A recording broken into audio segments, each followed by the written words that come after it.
జై తెలంగాణ, జై తెలంగాణ, జై తెలంగాణ. గౌరవనీయులు పెద్దలు మాజీ మంత్రివర్యులు పట్నం నరేందర్ రెడ్డి గారికి, వారి కుటుంబానికి, వారితో పాటు కొడంగల్ నియోజకవర్గంలోని మీ అందరికీ అండగా ఉంటున్న పెద్దలు శ్రీమతి సబితా ఇంద్రారెడ్డి గారికి, గౌరవనీయులు పెద్దలు మాజీ మంత్రివర్యులు అన్న గుంతకండ్ల జగదీశ్వర్ రెడ్డి గారికి, గౌరవనీయులు మాజీ మంత్రివర్యులు పెద్దలు అన్న శ్రీ పొన్నాల లక్ష్మయ్య గారికి, గౌరవనీయులు మాజీ మంత్రివర్యులు ఈరోజు మీ అందరికీ కొడంగల్ మా గులాబీ దండుకు సంఘీభావంగా మీకు మేము అందరం ఉన్నామని చెప్పనీకి వచ్చిన మాజీ మంత్రివర్యులు బాల్కొండ శాసనసభ్యులు అన్న గౌరవనీయులు ప్రశాంత్ రెడ్డి గారికి, అక్క కొడంగల్లో ఈ సంఘటన జరిగిన మరుక్షణం నుంచి అక్కడి గిరిజన బిడ్డలతో ప్రతిరోజు మాట్లాడుతూ వారికి అండగా ఉన్న మనందరి ఆడబిడ్డ మాజీ మంత్రి ఎమ్మెల్సీ శ్రీమతి సత్యవతి రాథోడ్ గారు, గౌరవనీయులు పెద్దలు మరొక 8 సంవత్సరాల సర్వీసు ఉండగా కూడా ఐపీఎస్ అధికారిగా అత్యున్నత స్థాయికి రాష్ట్రంలో కేంద్రంలో అవసరమైతే అధికారికంగా పోయే అవకాశం ఉన్నా 8 సంవత్సరాల సర్వీసును పక్కన పెట్టి నా తెలంగాణకు నేను సేవ చేస్తా, నా తెలంగాణకు న్యాయం చేసేది చేయగలిగేది కేసీఆర్ గారి నాయకత్వమే అని ఇవాళ ఇప్పటిదాకా స్ఫూర్తిదాయకంగా మీ ముందు ప్రసంగించిన పెద్దలు ఆర్ఎస్ ప్రవీణ్ కుమార్ గారు, గౌరవనీయులు కవి గాయకులు పాలమూరు ముద్దుబిడ్డ అన్న పెద్దలు ఎమ్మెల్సీ శ్రీ కోరేటి వెంకన్న గారు, అన్నగారు అన్న దేశపతి శ్రీనివాస్ అన్న మాట్లాడినాక మనకు నిజానికి మాట్లాడుతుంది ఏముండదు. అద్భుతంగా ఇప్పటిదాకా మిమ్మల్ని ఉర్రు తొలగించే విధంగా ప్రసంగించిన ఎమ్మెల్సీ పెద్దలు అన్నగారు దేశపతి శ్రీనివాస్ గారు, తమ్ముడు మొట్టమొదటిసారి మనం ఈ సంవత్సర కాలంలో మరి పాలమూరులోనే పాలమూరు పౌరుషం రుచి చూపెట్టి రేవంత్ రెడ్డికి చుక్కలు చూపెట్టి ఎమ్మెల్సీగా గెలిచిన మా తమ్ముడు నవీన్ కుమార్ రెడ్డి గారు, అదేవిధంగా పట్నం కుటుంబ వారసుడు మా తమ్ముడు మీ అందరికి అండగా ఉన్న పట్నం అవినాష్ రెడ్డి గారు, అదేవిధంగా వేదిక పైన ఉన్న మరొక తమ్ముడు మా ఎమ్మెల్యే హుజూరాబాద్ కౌశిక్ రెడ్డి గారు, పాడి కౌశిక్ రెడ్డి గారు,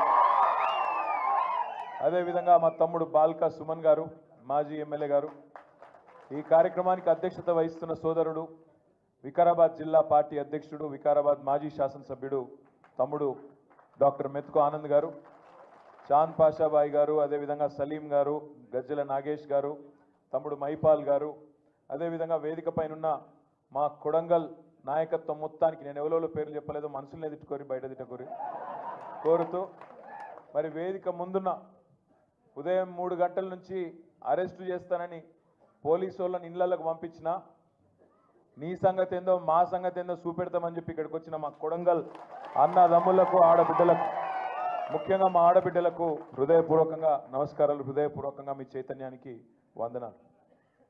సరిగ్గా 35 రోజులైంది నరేందర్ రెడ్డి గారిని అరెస్ట్ చేసి, వారితో పాటు దాదాపు 30 మంది రైతులను అరెస్ట్ చేసి 35 రోజులైంది.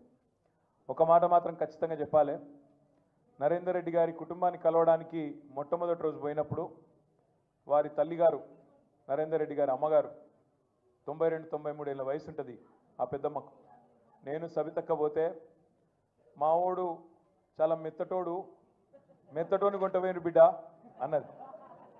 కానీ ఆ మెత్తటోడు రేపటి రోజున ఉక్కు మనిషి అయి రేవంత్ రెడ్డిని తుక్కు చేస్తాడు, ఖచ్చితంగా తుక్కు చేస్తాడు. మీ అందరి ఆశీర్వాదంతో కొడంగల్లో తుక్కు చేస్తాడు రేవంత్ రెడ్డిని. ఈ మాట మాత్రం పక్కా యాది పెట్టుకోమని చెప్పి నేను కోరుతా ఉన్నా.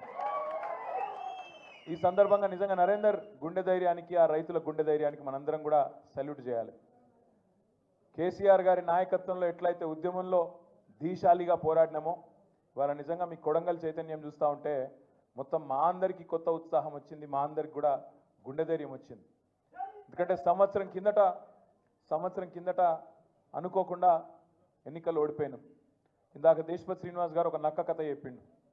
ఆ నక్క వినయాలు ప్రదర్శించుకుంటూ రేవంత్ రెడ్డి అనే ఒక నక్క మొత్తం రాష్ట్రం అంతా తిరిగి అరిచేతుల వైకుంఠం చూపెట్టి ఎవరికి ఏది కావాలంటే అది ఇస్తా అన్నాడు. డిసెంబర్ 9 నాడు ఉరుకుండ్రి, మీరు రుణం తెచ్చుకొని 2 లక్షల రూపాయలు తెచ్చుకోండి, నేను వస్తూనే ఉన్నా, సంతకం పెడతా. ఏది పోయిన డిసెంబర్ 9 2023 అది పోయింది.